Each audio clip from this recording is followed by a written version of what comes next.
This TFMR podcast is brought to you by your friends at JM Bullion. Visit jmbullion.com for all your gold and silver bullion needs.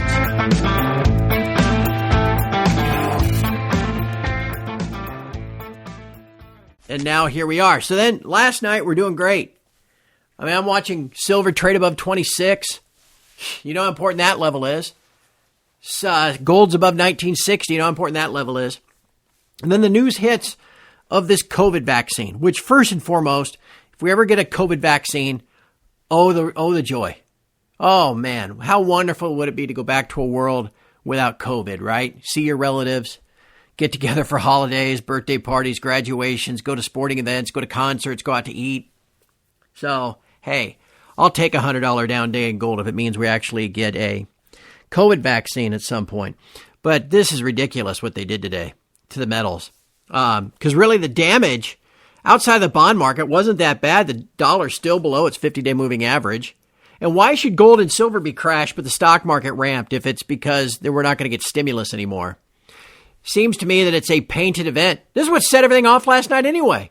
So I got on the site and said, God, I'm surprised gold's up a little. I expected it to be down. And somebody said, why? And I said, well, with them mainstream meeting declaring Biden the winner, just like after Election Day, we got smashed. So I was kind of expecting us to get smashed. Little did I know we were going to get this down $80.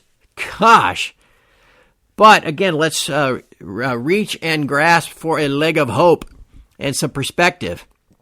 If we go back to the Friday close 10 days ago, and we look at the last 6 sessions back to the beginning of the hat contest, we made it all the way through the election and all of this other stuff. And as I speak, gold is down $25 over the last 6 days. Silver's actually up a nickel. And then, okay, hey, let's look at it this way. After a fantastic macrocast forecast for 2019, the official TFMR macrocast this year had gold going to 1,800 from 1,520 and silver going to 21 or 22 from 18. Which would have been great years given we already had a big year last year. Well, we didn't see COVID coming when I wrote that in January. So even if now we back out COVID, let's just say, you know what, everything is just bliss for the next 8 weeks. And we finish the year at 1,800 or 22. That doesn't change anything.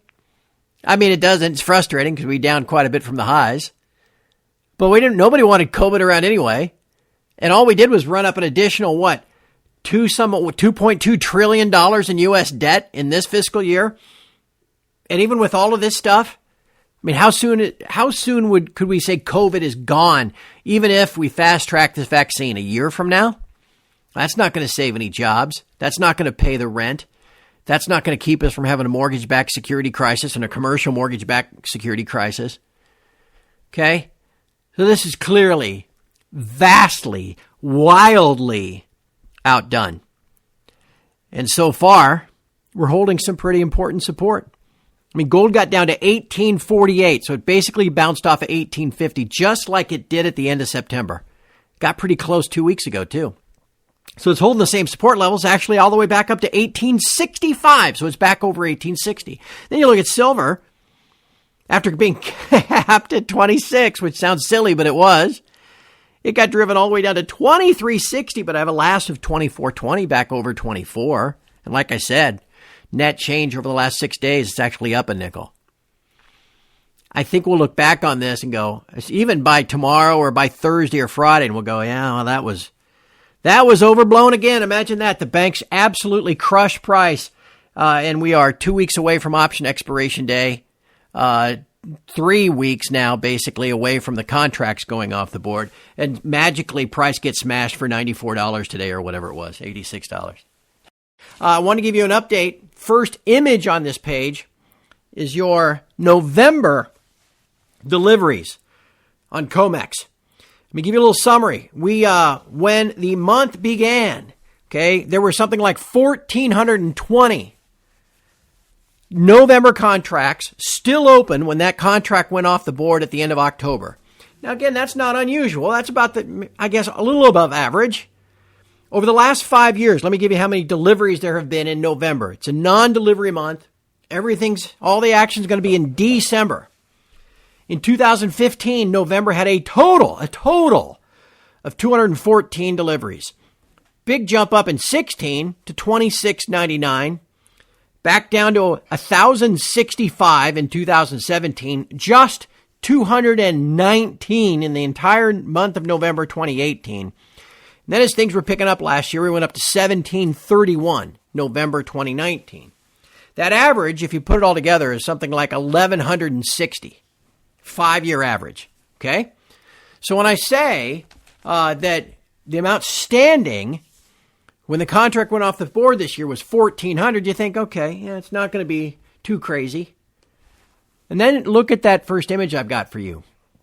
So far, month to date, 8 delivery days. And we've already done 4,756 deliveries. Almost 4 times the 5-year average. And we're only 8 days into it. Think there's a chance December might get crazy? And do you think perhaps the outsized nature of the smashes yesterday had anything to do with that? Oh, perhaps it did. Yesterday, price down $97, open interest down 5,000 contracts, flushing of specs, something like 50,000 contracts out of the December 20. Spec launch just saying, just dump them. Only rolled over and added new contracts, 4,500 out into February, April, and the like. Meaning you had a net loss of 5,000 contracts. But again, 50,000 in one day flushed out of the December. Still with 2.5 weeks to go. Mission accomplished in that regard with the smash. Same thing in silver. Silver down almost $2 yesterday. Open interest down 6,100 contracts, even more. Total flush job. Just, and I'll show you the charts in a second, just as it looked like we were starting to roll last Thursday and into Friday, breaking out through the trend lines, through the 50-day moving average. Here we go. People getting excited. Boom. I could see, with the dollar rally and the bond sell-off yesterday and the COVID news where we've had vaccine news in the past. Yeah, $30 down. Maybe 40. I think we talked about this yesterday. Not 100. Not 100. That's what the banks were able to accomplish. And they've certainly squashed sentiment again. You know that. You can feel that in your bones. I just would press that point, which I know a mutual friend of ours has made to you before about SLV and what's going on in silver. Just remember that Jeff Christian said back in May, I think it was, that he was expecting, I can't remember exactly what the number was, but it was about half of the silver that's supposedly been added to SLV. About half of what's been added was supposed to be total investment demand globally for the whole year. Now, you know what? This looks like this actually, in terms of actual signals from the system, telling you that they're in serious trouble. I would say that this is the best single piece of news that I've seen in the background for the direction of travel since we've both been looking at this. That is most definitely not sustainable. And the idea that Robin Hood traders could be the ones to pull the pants down of the bullion banks is just delicious. It's so silly, but also kind of how human behavior works as well. It probably, with the benefit of hindsight, it wasn't ever going to be me and you doing it. But the idea that Robin Hood inadvertently, with their interest in the volatility in silver, would cause a problem for the system through SLV, I think is fascinating and is definitely a subject to keep an eye on. And as the week draws to a close, prices are continuing to recover from the thrashing they took on Monday. Most interesting is silver. We talked about that earlier this week. And here on Friday morning, it is moving back toward its 50-day moving average. So our focus at TF Metals report today, is just that. Can silver finish the week above its 50-day moving average? That would make 2 weeks in a row and would be a significant turnaround versus where we were back on Monday. Thanks again for listening to the TF Metals Report daily podcast highlights. We hope you enjoy this new service. While you're here, please subscribe to us on whichever platform you're listening to, whether it's Spotify or something else. We appreciate you having an interest in the precious metals, and we look forward to a great year in 2021.